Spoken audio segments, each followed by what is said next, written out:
This is Trend Following Radio, where great thinking comes alive. Nobel Prize winners, legendary traders, best-selling authors, and the pros that know what drive us irrational human beings. I am your host, MICHAEL COVEL. Not filtered, raw, honest. That's my passion.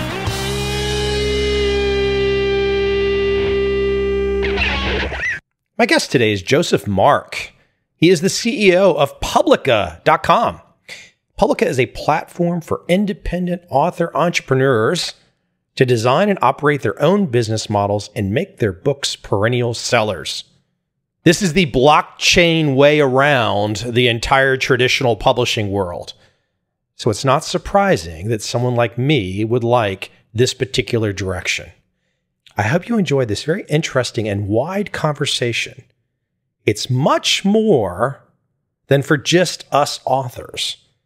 This conversation opens up how blockchain can change our future. It doesn't make a difference who you are. It's gonna affect you. I have no idea which way Bitcoin's gonna go or any of the other altcoins out there.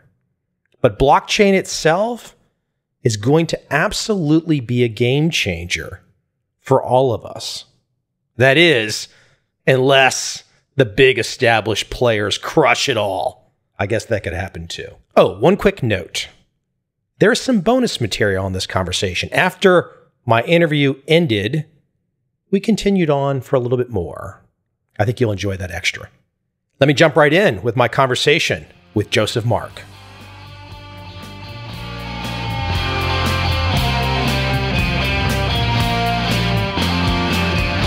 Josef, I'm thinking about this call in advance. Here I am as a guy, and I guess depending on how you call the versions, somewhere between 5 and 7 books, something to that effect in my world. I've been with 3 different publishers, still with 2 of them. I've seen everything under the sun. I've seen, $10,000 advances, and I've seen multi-$100,000 advances. I've sold over 250,000 books. I have to say, though, the process that I have experienced since 2004, starting as a babe in the woods, where you could still use Amazon reviews literally to go on there and just troll people. I'm not so sure that hasn't changed that much.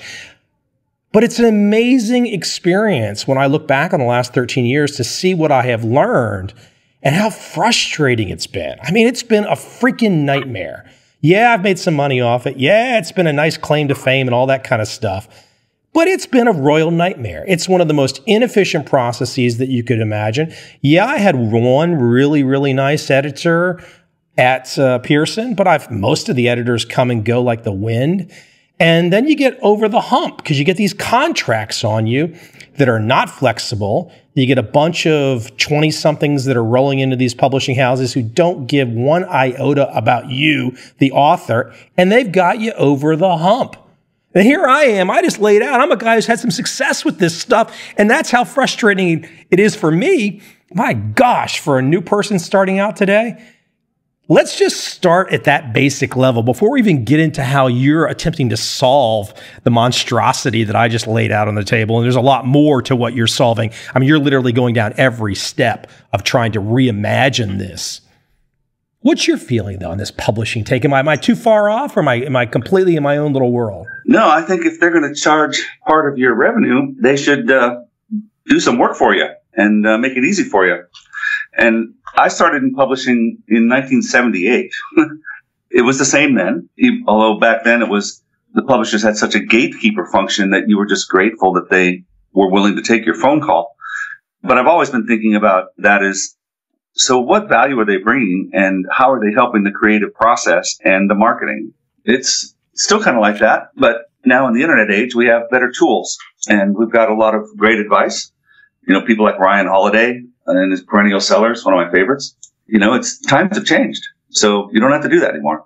Let me push back a little bit on you when you say you don't have to do that anymore.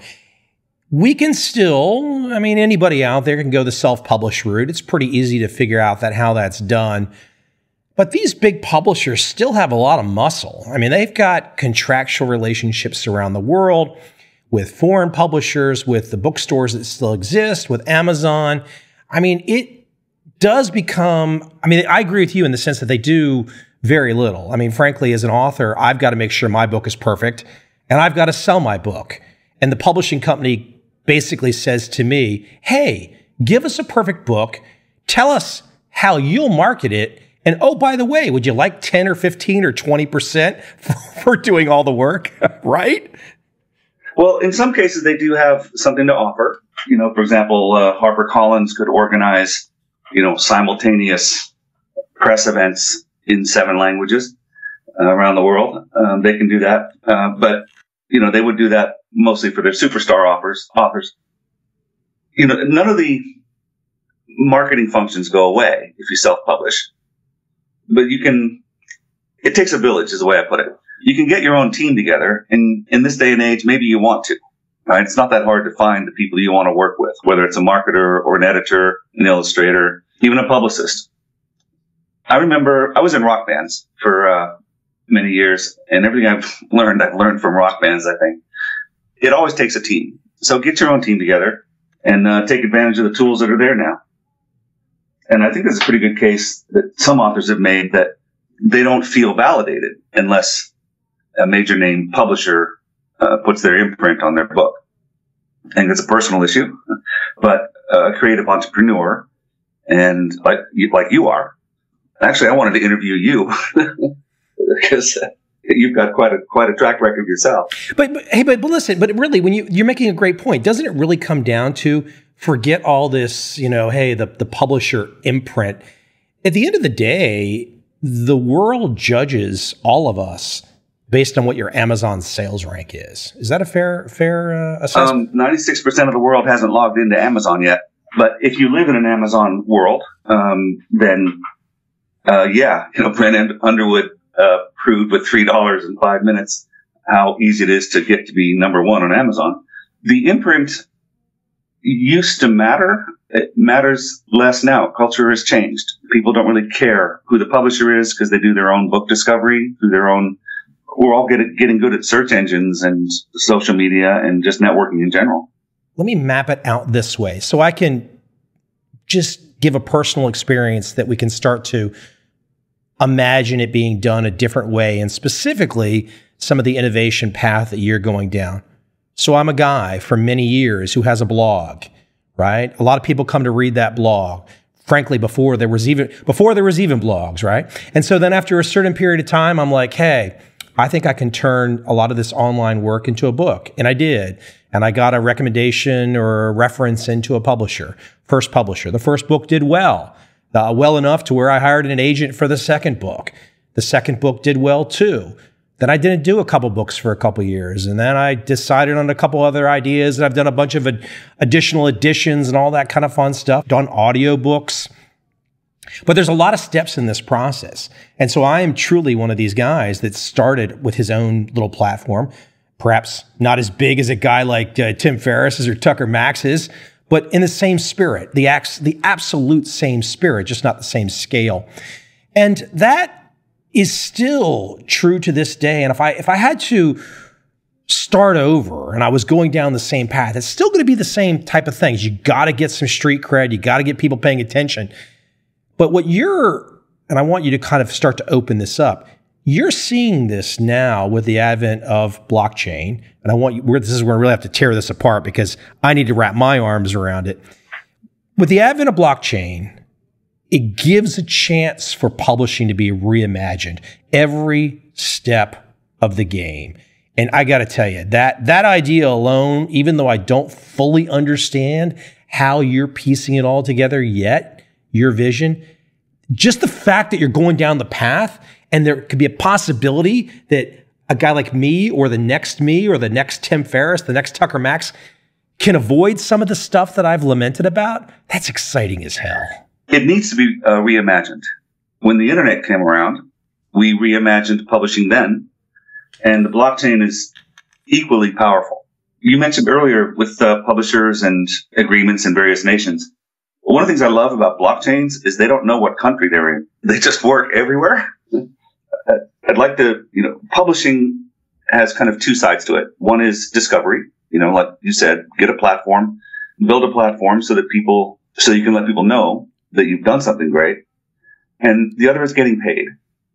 That's what blockchains are great at. They just get you paid from anywhere in the world. So just sell direct. When you say that right now, here's where I'm going to force you to get granular. The vast majority of the people on this planet right now that are paying attention to something to do with crypto knows that these things have exploded in price. I would hazard a guess right now, the numbers of people that understand how these technologies can be used, including me, is very small. So give me the step. I mean, I can say, hey, Joseph, I've got an agent, or I've written a book, and now I'm going to go to the publisher, and they're going to put it on Amazon. They're going to put it in the bookstores. They're going to distribute it. I'm going to get paid 20%.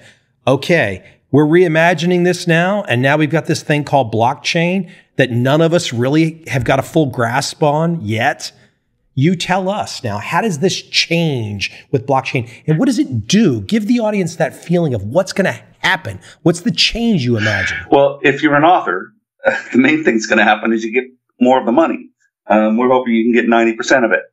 While you're launching your book, you'll be better discovered because none of your information would be behind the walled garden of Amazon. I don't know if you know this, but Google can't really read everything that's on Amazon through the API.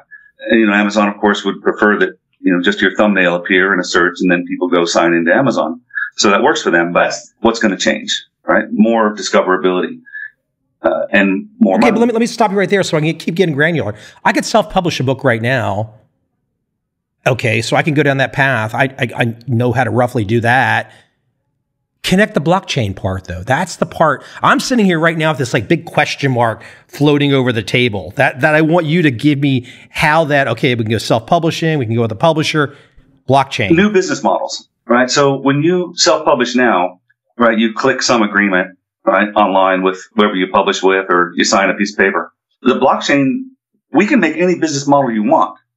And I think that's incredibly exciting. And I think it's what most of the world wants. Because the business models that we have now, of course, were designed for economies of scale, and they work well for the publishers.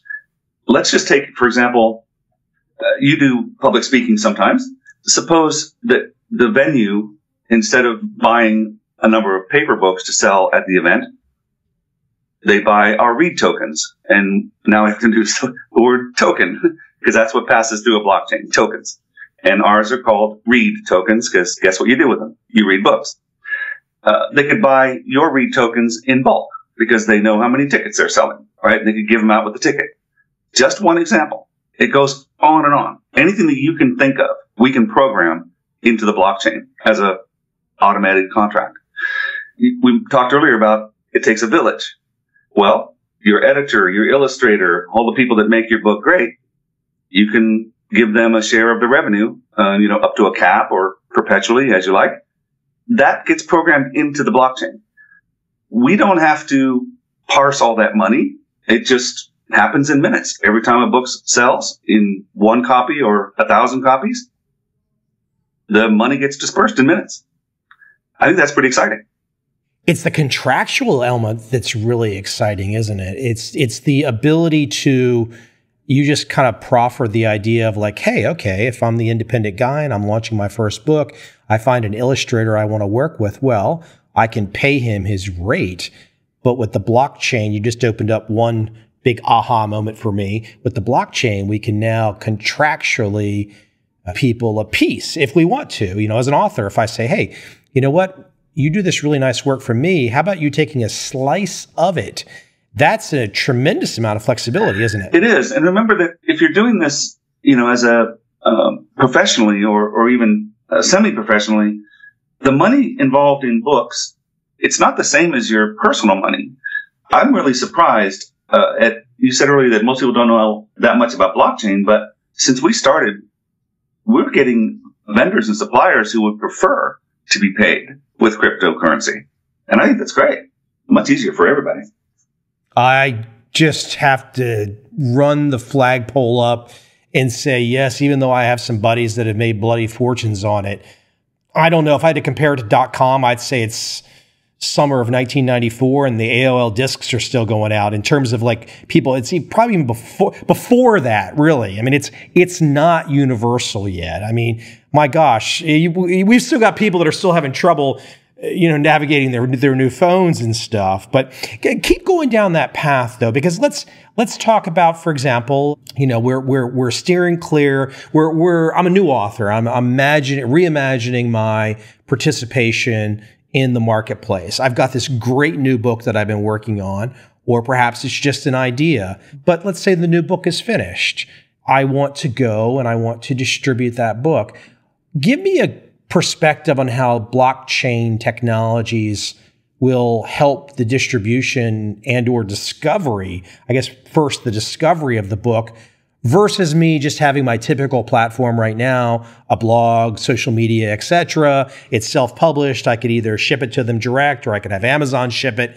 Give me a perspective on how the blockchain technologies, your world, for example, can really change that. You started by saying from book idea and then now the book's finished. And that's kind of interesting because we know what crowdfunding is. Even W.B. Yeats was crowdfunded at one point. But with the blockchain, in that author's campaign, that's what we call it, from the time that you start campaigning for your book and you want to bring that to an end because you have another book in you, in that author's campaign period, you can really get some excitement going with the blockchain in two ways. One, we've got a group of token holders. They own our token called Pebbles. PBL is the ticker. And they are just like a volunteer army on their own. And when they discover an author is going to publish on Publica, they're going to be all over it. And they're going to spread the word around the world.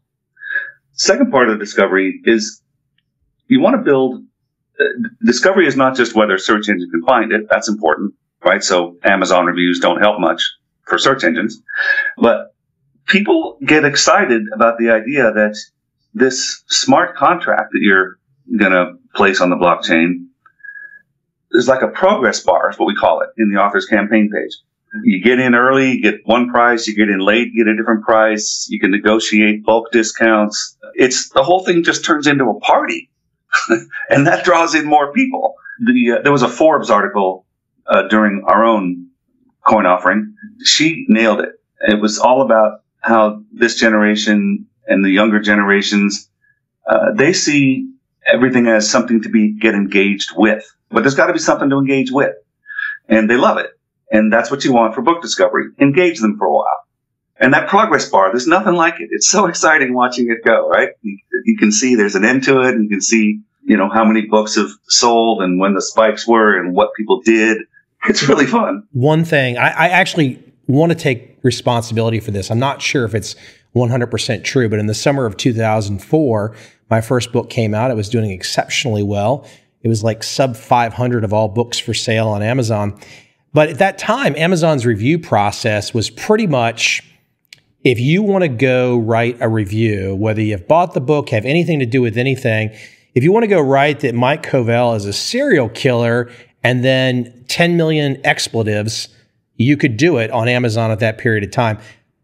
We were literally, myself and my publisher, were literally working with Amazon, hundreds of fake reviews per day. I mean, I had some kind of probably, I don't know, demented troll that just, for whatever reason, I triggered.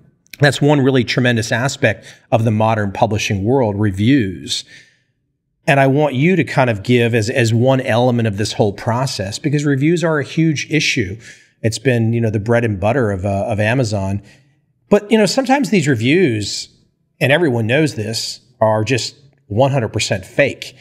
And generally, you can often find, and maybe people don't even think about this, many reviews on Amazon are often competitors that are just trying to lance, their competition. And it's all just, there's all this stuff that no one really admits is going on, but it's clearly going on. It's just not very nice. It's a really bad process. But hey, this is one of the most successful companies in the world. And I've sold a lot of books on Amazon. I just don't like the review process. The blockchain technology, though, this starts to open up what I'm imagining is more, not necessarily transparency, but more security or belief, perhaps, of something being real, more accountability, perhaps. Am I onto something? Am I thinking that it can give us that? Well, it's funny you got to accountability, because that's the word I was going to go to. You don't want to troll on a blockchain because it's a permanent record. The communication paths around blockchains, there's some other companies that are basically basing their whole raison d'etre around that accountability and believability, and we sort of call them oracles or trusted commenters and reputation points, right, that people can earn. And it's all outside of the Amazon environment, and it's much more trustworthy. I think the blockchain community in general draws people who have a sense of honor and care for what happens to humanity in general. And they're building the tools for that, because the blockchain has an excellent memory. It's pretty easy to tokenize. There's another word. To tokenize reputation points. And who are you exactly that's making this comment? None of us. If everyone is taken down the path of how the world is best imagined, honor, trust, this is what we want as human beings. We don't want anonymous dirtbags screaming ad hominem. Everyone is so tired of that. And any technology that can force accountability, which frankly is setting a standard, God bless you, man. That's where we need to be. Well, that's why I'm glad to be here working on a blockchain project, I tell you. After 30 years in television, I worked on television technology, and I love what television technology has done for the world. You know, I sort of started with the CBS Olympics, and that's a beautiful part of television, spreading that kind of knowledge and entertainment around the world. As I watched television news devolve, it just became harder and harder every year. It's just, I don't want to have anything to do with this. You got to take a shower every 5 minutes after you watch something. Yeah, so I'm really happy to be back in books and blockchains. Let me read something from your world. This is a really cool graphic that people should Google. It kind of really quickly gives people a feel for where the blockchain technology is a game changer, at least for where you're going in publishing. It's going to be for other industries as well, too. But I want to read this. It's a circular diagram. I'm going to kind of read it quickly, and then we can kind of talk about it. People should definitely check it out. But it's a circular diagram. At the top on this circle, imagine a globe. It says readers. The bottom it says authors. I'm just going to kind of read around it really quick and let people get a feel for how all these different pieces, if you are an aspiring author, the different pieces that would come into play that you're imagining. Starts from readers, goes to book clubs, teachers, librarians, bookstores, shippers, order processors, warehousers, printers, book cover artists, book illustrators, book packagers, institutions, patrons. Then you're back at authors, book agents, creative writing collaborators, copy editors, proofreaders, literary, scholarly, scientific editors, bloggers, podcasters, author, fan clubs, ad writers, ad illustrators, ad buyers. I look at that and I'm saying, gosh, I don't really imagine that I've had some experience in all of these things, but I have. But I have. And some of it's very inefficient and not very organized and not very easy to collaborate because of what you've been talking about so far, which is, frankly, publishers with a lot of control, Amazon with a lot of control, and we're constantly trying to, yes, work within those ecosystems because we have to, but they're just not efficient at all. No, and that what you just read from, we call that the Publica circle. That happened one day when I was trying to explain to our own people, and that drawing that you have there came out of my head exactly the way it is. It was on paper, but, and I was amazed at how did I get that right the first time? And it's because I've always been paying attention to the communication paths and how people work together in publishing. And many of those functions, when I started with books, you had to be employed by a publisher or by an agent, or, it was employment days. And now we're in a gig economy and a platform economy. Form those teams with who you like. If a publisher or even a book packager, Seth Godin was a book packager for 15 years. That function has largely gone away with Amazon. And actually, many of those jobs have disappeared because Amazon just says, do it yourself. We say, no, you get a better book if you get a professional editor or someone who knows what, editing a book, collaboration. The illustrator, yeah, great if you only want to illustrate in English, but we think you should also illustrate your Chinese copy. Blockchains are global. Blockchain doesn't know what country it's in. So there's no reason why you shouldn't be selling your book in every language. How do you get it translated? It's a nightmare. And the author typically doesn't have control if you're working with a big publisher, because the big publisher keeps the foreign rights. They've got this little system where they'll come back to you and say, hey, we just sold your foreign rights for $5 to Japan or something like that. And, it's completely terrible. I remember seeing the Japanese and French editions coming in, in the paper days, and they would land, and I'd open the box and go, what is that? What's that got to do with our book? Right. And now you're getting into another issue here for those that might not be aware. Okay, let's say you publish a book in the States, and let's say it sells 25,000 copies. Okay, that's a pretty decent number. Publishers are probably going to get bites from foreign publishers. They're going to come along. They're going to say, hey, you as the author, you're going to have lost all control pretty much once you sign the first contract. But they're going to come along and say, hey, we just sold your foreign rights to France, and you're going to get $1,000 advance and 10% for each book sold, and it might be published 3 years from now. This is the process. And then when it comes out, you're right. There's no uniformity. You don't control anything. They can rename the title whatever they want. They can make a cover that looks crazy. And I've saved all the covers from all of my books, and generally they look crazy. So there's no brand control by the author. It becomes a shit show. No brand control. It's their brand, not yours. Well, I like the fact that you're figuring all this out. And see, honestly, the way I was trying to approach this call with you is I had really not had my aha moment yet. I'd really not connecting the technology to what we can imagine. And boy, there was a great book years and years ago called, I think, Unleashing the Killer App. I mean, this is literally the killer app. This is the app.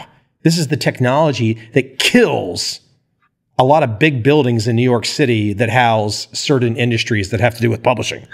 And, they're welcome to use the blockchain through us as well, because they've got backlogs, all right? They've got perennial sellers. They've got people like buying, classics, and they've got the rights to those. Whoever's got a rights holder, come on down to the blockchain. In blockchain, most of the activity has so far been around financial transactions, some version of banking or handling money around the world, remittances and so on. Publica, I think, is going to be the first consumer app, because we've been talking about authors here. Remember that the readers, they just grab their phone, punch book, buy book, read book. When you do that with the Publica e-reader, actually you may not even be that aware of the reader. You just want the book. But inside the reader is a wallet, a digital wallet. That wallet that you use to pay for the book goes straight to the author's wallet, and that's great. But that means that Publica is going to be a consumer killer app. And we think that books are a great way to start that. Now, there's got to be a lot of people that don't like the idea of decentralized publishing via the blockchain. I mean, yes, you can say, okay, all of the big publishers that own these rights will be able to come on to your app, your blockchain, and participate, sure, because they own all these rights and they'll own them forever, and it's a big back catalog of a lot of stuff. Now, going forward, though, it really could take a big dent out of their new titles. Especially, I would think that you would see some accomplished authors that have, for example, I'm not speaking for him, but I can imagine a guy like Tim Ferriss at some stage of the game says, hey, I've got a big enough footprint to be my own publisher. I don't need anybody. I could see that happening. Well, you're talking about the human guinea pig, aren't you? The self-experimenter. Also, some big name authors, they're quite comfortable running their own business. Some of the really big name authors are technically independent authors. The blockchain's ability to support new business models, I think, is probably the most exciting thing coming ahead.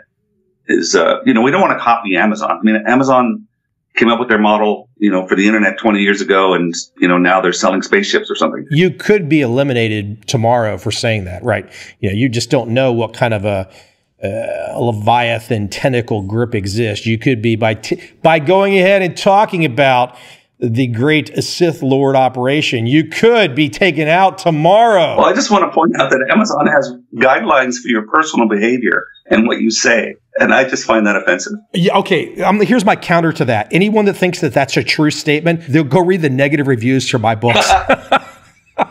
Hey, I want to add something really quick. Going back a few minutes ago, before we kind of jump around some other topics here, you mentioned Seth Godin. I actually bought 2 books from Seth in the last 5 years that he did as crowdsourcing projects. And he basically said to the audience, I'm doing these big books, these big heavy books. And if you want to buy it now before it's released, then I will produce it. And I went ahead and bought both of them. And they've been great inspirations to me. And it was kind of an inspiration to see him out there in the forefront. And this was frankly before blockchain had really started to take off. So I imagine he will probably be right there, given his past track record. He will be right there attempting to use blockchain in new ways, like we're talking. Yeah, when he, I think it was the Domino Project was the first one that he kind of nailed it for crowdfunding. And he's made the point many times that the reason that, sold out so quickly was that he did the preparation in advance, right? He had earned that trust and so on. So the crowdfunding, and that's how we like to see it here at Publica, is this is a place to monetize what you have, right, between you and your customer base. And I look forward to people like Seth thinking that through, from his perspective as a teacher. What does that mean? What can he teach people about it? He's doing the Alt MBA. Maybe one of his Alt MBA students might help think through what can we do with new business models. And yeah, we'll probably keep calling it crowdfunding, but not necessarily in the traditional way. You've used the phrase new business model. And just to steal a little bit of a phrase from your world, I love this. Every new book becomes a startup. What a great way to think about this. Because I'm one of these guys that started the other way around, where I was doing all this other stuff and then the book came later. Whereas if you just orient your mind to saying, okay, I'm a person, I've got some insights, I want to reach as many people as possible, I want to give good quality, I want to give great information, and the exact way it's done, well, okay, there's going to be a book component perhaps, that could be digital or print, audio book component. But there's all these different pieces that can start to unfold in it. And imagining a new book as a startup is it's a very simple concept, a simple idea. And I think a lot of people can wrap their arms around that. And I can say, based on my 13 years as an author, I would say it's a great way to think about it. Good, because, I was in Silicon Valley for 30 years, but I was in publishing before that. And when the word startup started to appear, and people started doing it, I recognized, well, this is just like what we used to do in books. I know what that is. So, I'm a serial entrepreneur myself so far. And what I always notice is, or when I'm putting a team together to start something up, I tell them everything starts and ends with marketing. First thing you do is decide who are you making this product for? Who is not going to buy this product? So you can shoo them away. Are you making an otaku product? Do you know what that means from Seth Godin? Which is a leading edge product? Or are you making are you going to a market that already exists and making something better? Then you go through all the other parts of a startup. You make your minimum viable product. You test market it. You put it out for sale. You get your feedback, and then you come back to marketing again, which is, okay, what did we learn from that? And what do we do now? So that endless cycle of start with marketing, come back to marketing. I think it works perfectly for books. And I know that that's what publishers and agents and book packagers, I know that's how they think. Are there any aspects of this, your world right now, where you're connecting publishing and blockchain? Are there aspects of this that I've not yet touched on that you think would enthrall me? And look, I'm not trying to be Debbie Downer or Mr. Negative about the publishing experience. It's given me a lot of nice rewards and all that, but it is tremendously inefficient. And frankly, while I'm not going to drop any names, And maybe it's just big corporate malaise, and that's just how they do things. But as an independent entrepreneur, I would call some of what I would see over the years as big corporate malaise. That's the nice way to say it. The other way to say it is the dishonest mafia. There's a lot of ways to look at this. And again, I'm not trying to be some huge negative guy here. I'm tremendously excited as somebody who creates and somebody who loves to create and wants to get a new message out. I love the idea that there can be a way that decentralized publishing can work. And when I can start to think about the process of people giving feedback and that there's accountability, oh my gosh, it's like, how long have we had to wait for this to come along, Well, there's two things you haven't touched on yet, one from the author's perspective and one from the reader's. The tokens, the read token. Well, once it's in your Publica e-reader app /wallet, you can trade it, which opens up incredible possibilities that you cannot do any other way.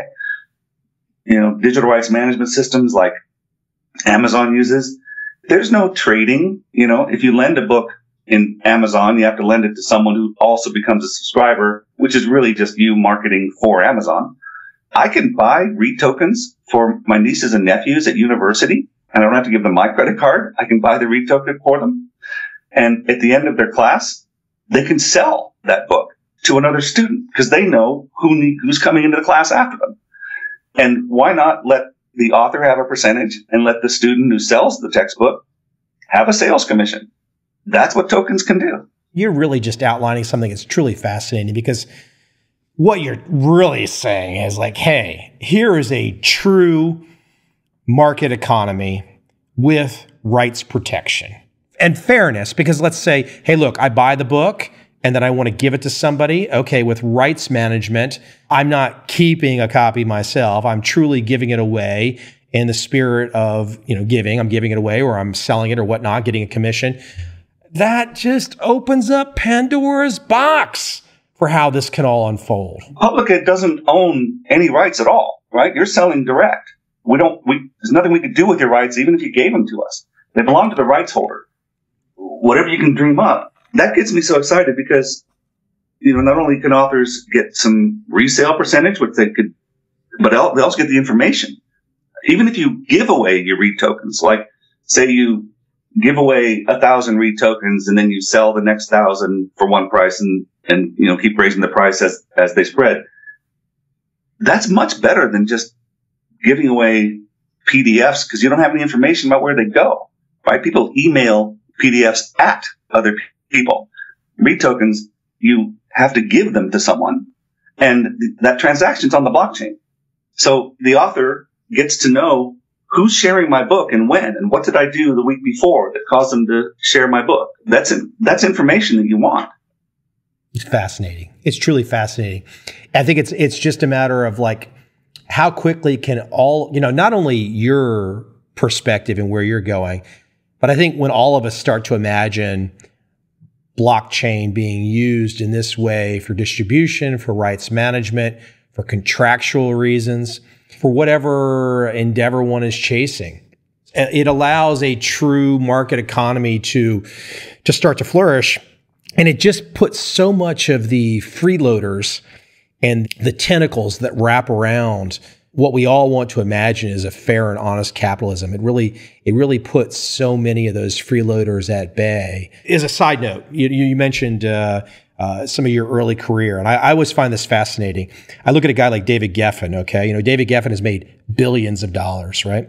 I don't know his full story, but the reason that David Geffen has made billions of dollars, it starts with a couple different names: Fleetwood Mac, the Eagles, Linda Ronstadt, Bob Dylan. Okay. So, you had a guy in the 1970s before artists had true control who basically helped them look, he did a lot too. He helped them get started, break out and get the distribution. But, those artists aren't worth billions of dollars. David Geffen is. Geffen would probably say himself that, his particular innovation in the industry was that he looked out for the artist's interests creatively. We do too, because we're doing this for the authors, right? Not only do they get the money, but we keep focusing on what will help the authors do their business better than before, because that's what we really care about. And you said decentralized. When you bear in mind that, there are some countries in the world that don't like certain books to be sold. I don't want to say necessarily suppression, but, it can be a little difficult. Or I'll say it. It's 100% suppression in many countries for sure. And that's a cost of doing business. And I think they are not going to like blockchain technologies, especially the crypto part, because they're going to lose all control. And when it comes to books, we've already done it. So yeah, when the books start appearing on Publica, like I said, blockchains don't know what country they're in. That's so cool, isn't it? Really? Isn't it so damn cool that on something like the written word, a book, something that's been going back a long time in human history, that we're getting to the point after watching hundreds and hundreds of years, maybe thousands of governments, the heavy hand reaching in and saying, we don't want our masses to know this content because we're protecting our own personal fiefdoms, our own little power grabs. And now, after so much of that, to see that they will lose all control. Oh, I love it. I love it. And, I think everyone likes the idea of freedom, but some people also, it's not that important on a day-to-day basis, right? As long as they're free. So books are kind of in that place where it's a few bucks to you, certainly a first worlder living in abundance, even first worlders outside of the USA. That abundance doesn't always include books. We've even gone to the step where our e-reader app /wallet, we're putting it on an open source, so that even if you can't get to an app store to get our reader for your device, some countries have their own walled garden version of app stores. It's that part of our platform is on GitHub, and people will just download it and put it up on their own app stores. Books are how humanity helps itself, as I put it. Amazon, again, laid a great trail on where you're going to start in the digital economy. Where's a good place to start? And obviously, Jeff Bezos picked, in hindsight, the best place to start with books, and now he sells everything.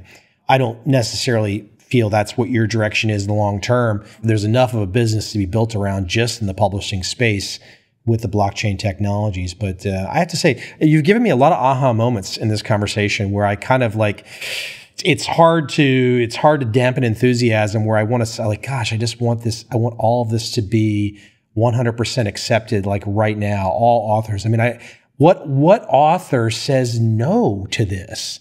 Like, what author fully understands these directions? And let's say it even went beyond your company.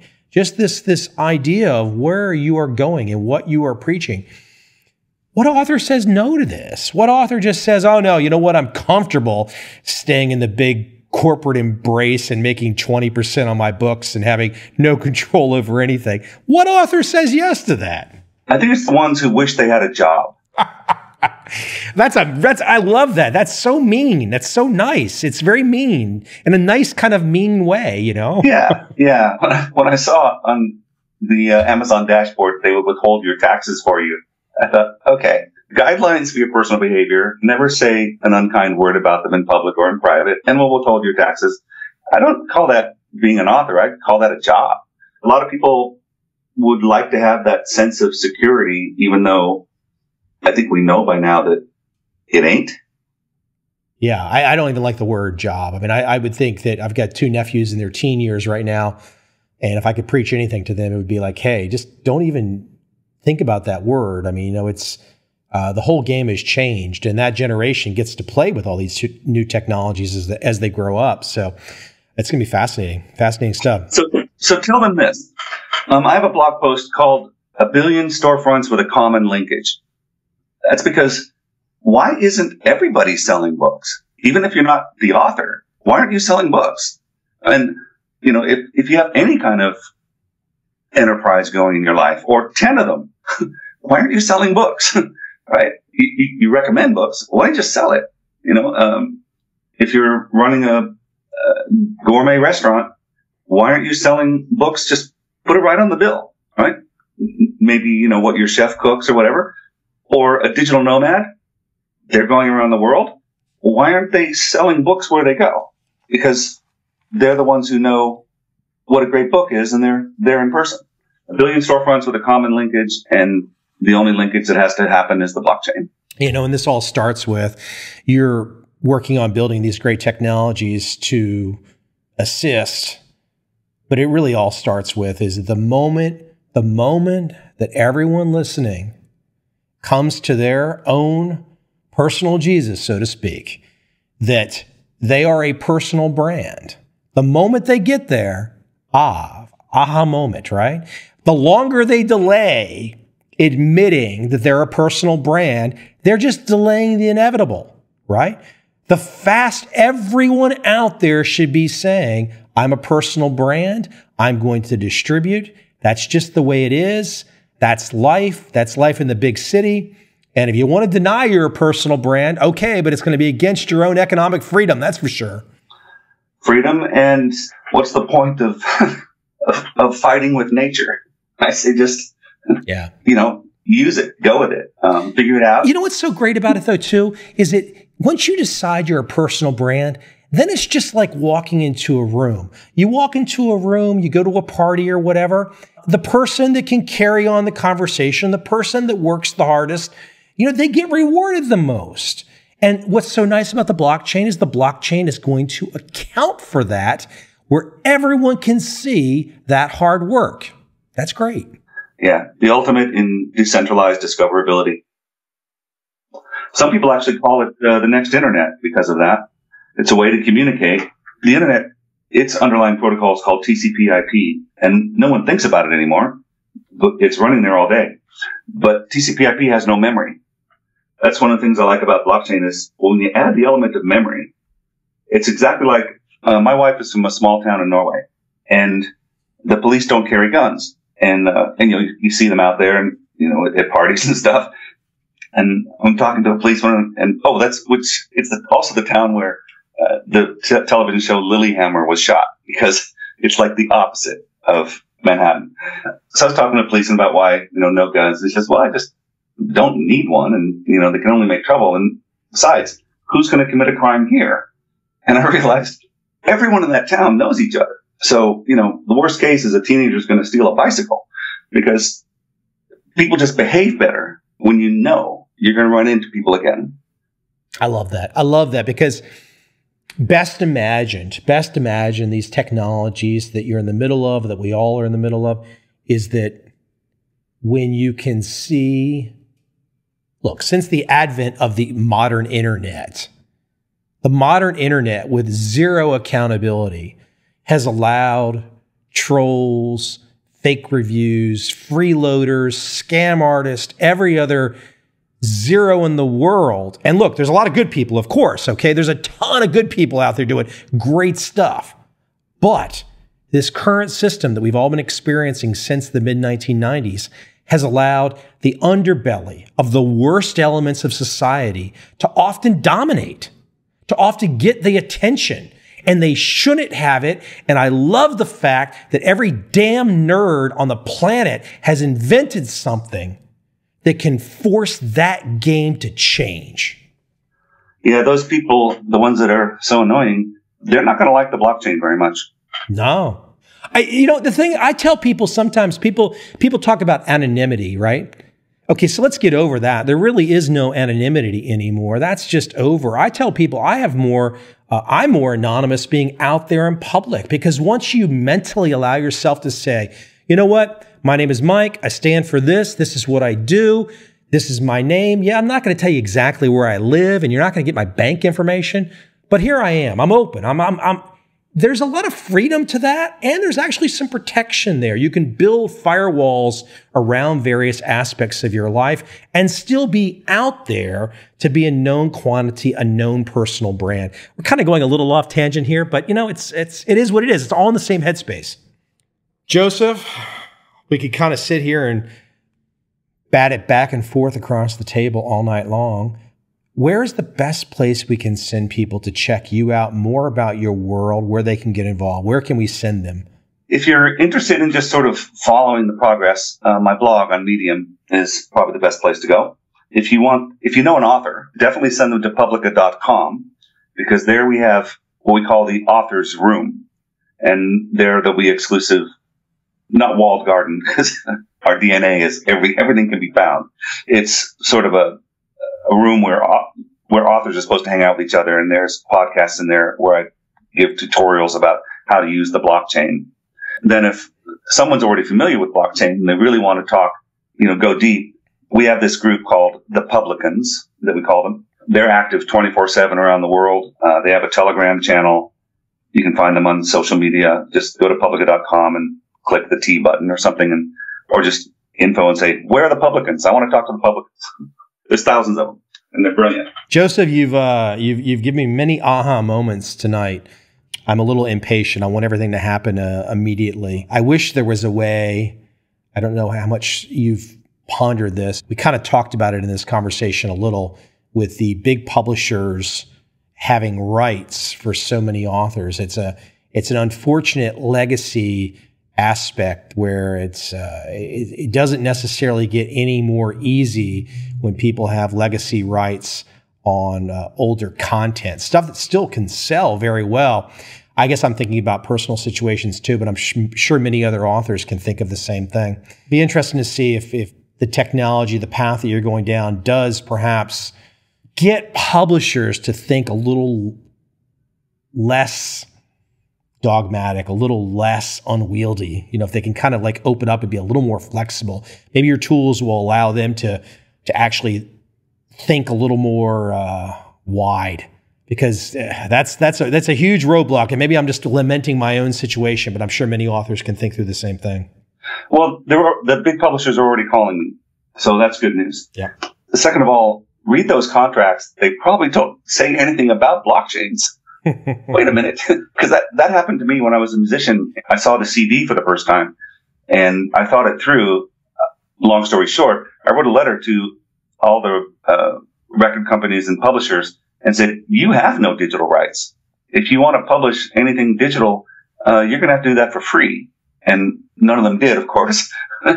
So I think we're in that same situation, which is, I'm sure from the publisher's perspective, or whoever you signed those rights to, they probably think they have rights to your blockchain money, but I don't know if they do. And if they want it, maybe they want to discuss. You're leaving us all thinking as we're going out. Is this a one of those we open the box up and now you're just kind of putting something out there.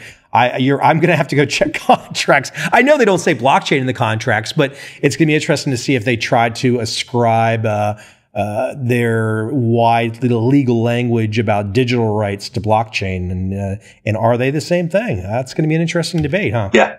I'm looking forward to that one. Joseph, it was good chatting. Thank you very much. Oh, thank you, Mike. This was a lot of fun. And as I mentioned in the intro, here is the bonus conversation with Josef Marc. I got to say, you truly put some things out there that I did not have my arms wrapped around at all. Well, great. And I really enjoyed that format. You can see some of the interviews clearly, they gave the questions to in advance and I still wouldn't read them anyway. But I don't have any questions. Yeah. No, it's the thing about blockchain community. We're drawn to it because of the openness and the transparency and I think it was probably Seth Godin who said the great thing about knowing that everything you do can't be hidden is it just encourages you to be your authentic self, and I like that. Yeah, it's great stuff. Yeah, I love that. How'd you get to Saigon? I was living in San Diego in 2012, first year of my podcast. And I'll make it short, but I started doing yoga. I had a yoga teacher and started talking about yoga on my financial podcast. Somebody in Japan invited me to come speak, not atypical, kind of about my trading stuff. And that turned into a speaking gig that went from Tokyo to Shanghai to Beijing, to Guangzhou to Shenzhen to Hong Kong, to KL to Singapore to Bali, you name it. It was spread out over 4 months, hired by a Hong Kong bank. And when it was done, I was like, well, shit, I am not going back to San Diego And then I said, where did I have the most fun after being in 13 countries and 25 cities in 4 months in Asia? Where did I have the most fun in that stretch? And it was Saigon by a landslide. There you go. Follow the fun. You wrote actually recently about royalty flow, didn't you? Yeah, I had their guy on the show. Okay. And that's right in the same headspace where you're at too. I mean, it's all kind of connected. Are you familiar with iPencil? Is that who wrote that? It was an economist. Right, Lawrence Reed, and then Milton Friedman explained it on television when I was a child on PBS.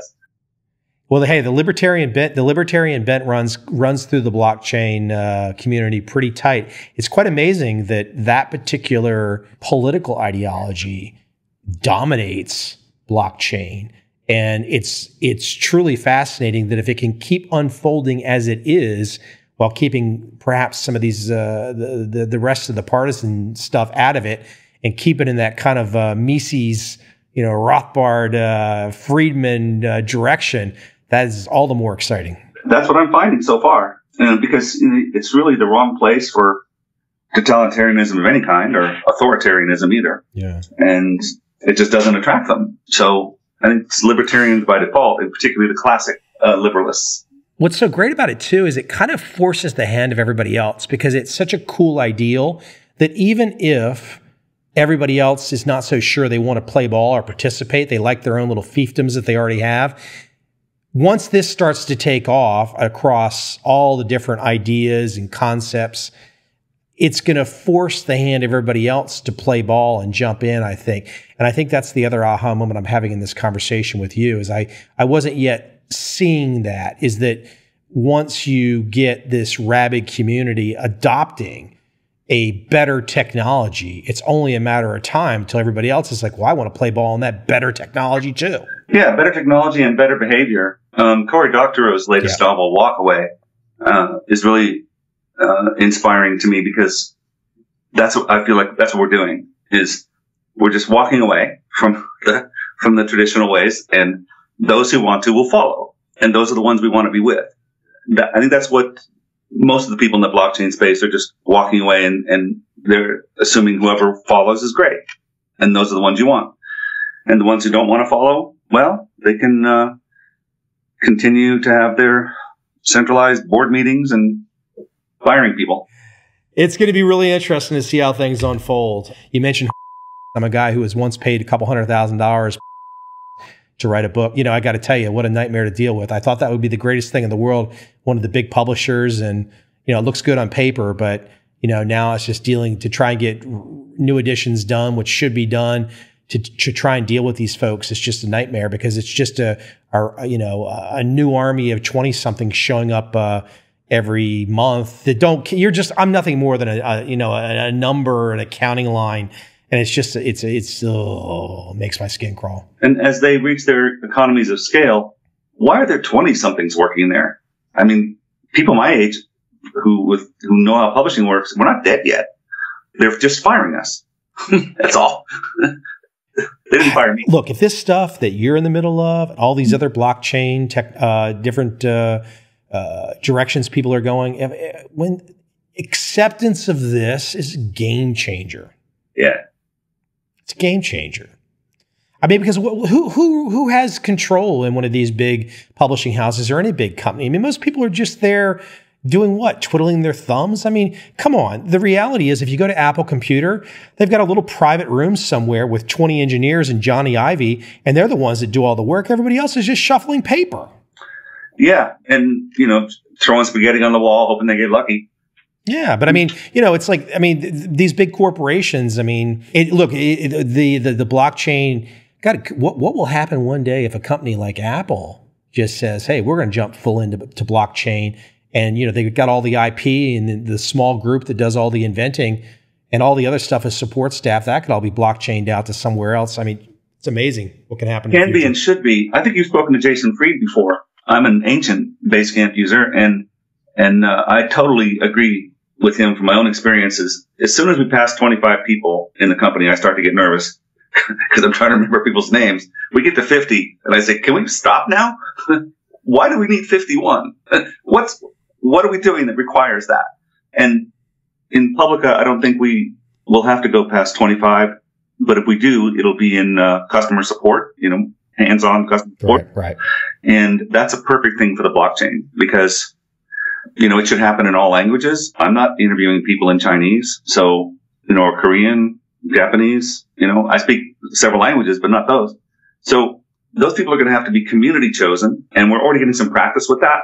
And we pay them in pebbles, our admins, right, on the Telegram channel. And it's working out great because then they're not just doing it as a job. They're doing it as a vocation, right? They're invested in it. Jason, crazy story about him. I actually hired his company, 37 Signals, in 2000 for a web design. Fantastic. So before they hit the gas and hit it big. But yeah, he's a great guy. His Rework is a great book. I think it's that general philosophy. And you mentioned at the end of our talk on air about wishing this would happen quickly, and I do too. But we don't want it to go any faster than it can go. But books are a long game. They're kind of an infinite game that gets better the longer you play, and the blockchains are like that. One thing we didn't talk about, which is really interesting, and I'm sure you've thought about it. I just did the 5th edition of my trend following book, which was my first book. And my first edition had 80,000 words. I think the 4th edition had 110,000 words. The 5th edition had 220,000 words. If I could easily put out a new edition every 2 years, not have publishers involved, I know my people would like that. As long as I delivered an upgrade that was legit and respectable, people love that stuff. People always want to get something new. And Robin Hanson, who's an economist from George Mason University I've had on here, he made a great point on a tweet recently where he said, we'd be better off if many authors, instead of trying to just write something new every year, they should go back and rewrite something good they already did and improve That's right. Which I love. He's absolutely right about that. I love that. And what you should think about for yourself, Mike, is with your books, especially Trend Following, which I have a copy of, by the way. What you should definitely do with that is think about your smart contract that says, here's the latest edition of Trend Following.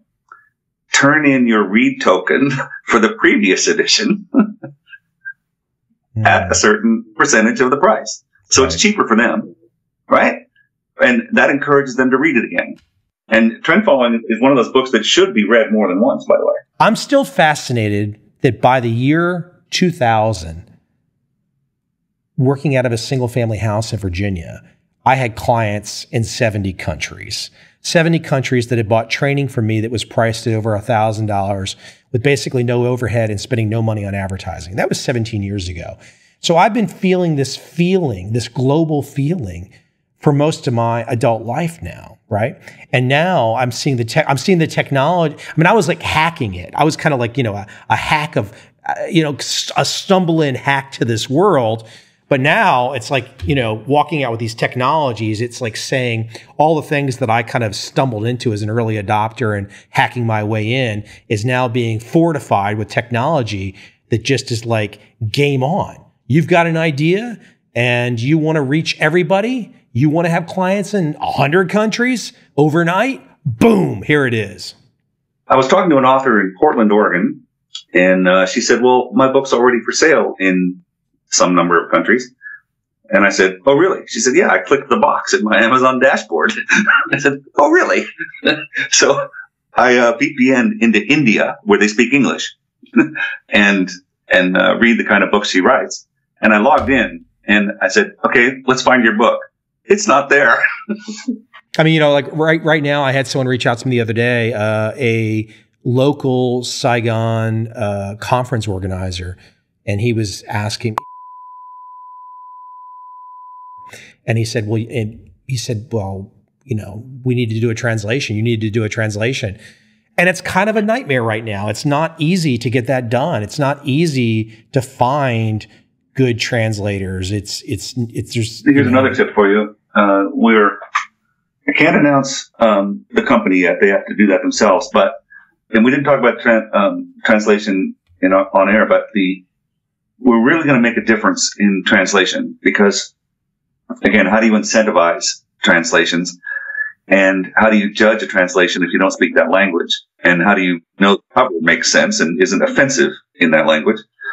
So in China, they crowdsource it. It's like an online game. As you can imagine, China needs a lot of translation because a lot of books aren't written in Chinese. And that's what we can do with Publica is we can make that progress bar, see how many translations can buy their way in, translators, right? And let the people who speak that language vote on the best translation.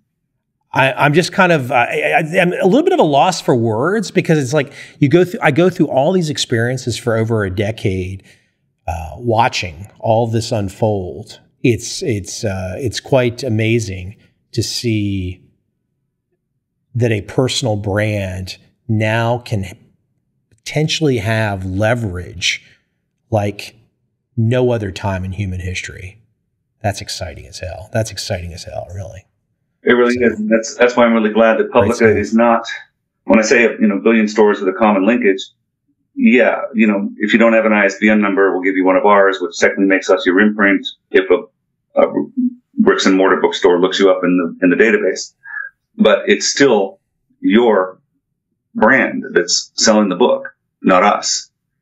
And yeah, we're going to have books, we're going to have, search for a book on our website, but I'm not really encouraging people to use it unless they want to use, we also have access to this tool to do some machine learning, artificial intelligence that say, give me another book like this.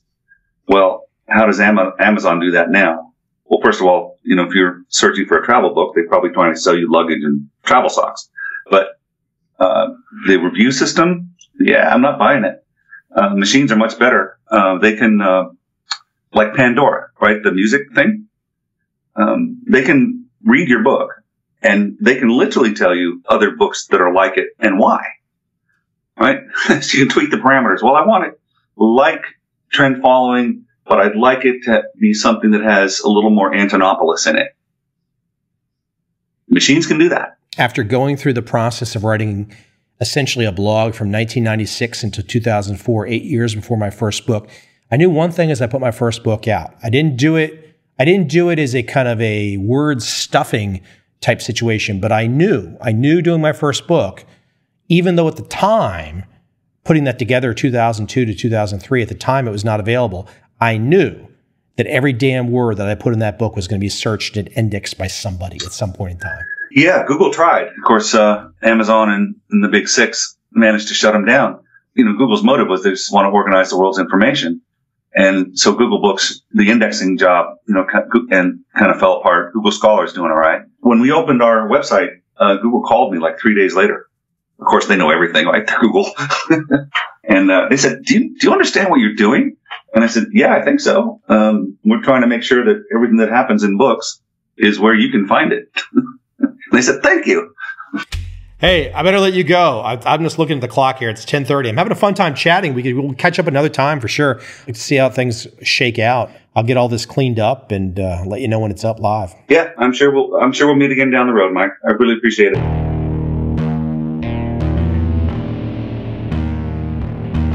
I see a time when those awake will understand how to make money in up, down, and surprise markets. Whether new trader or experienced, college student or financial advisor, protecting against a crash or just trying to make a lot of money, trend following offers everyone an answer in uncertain times.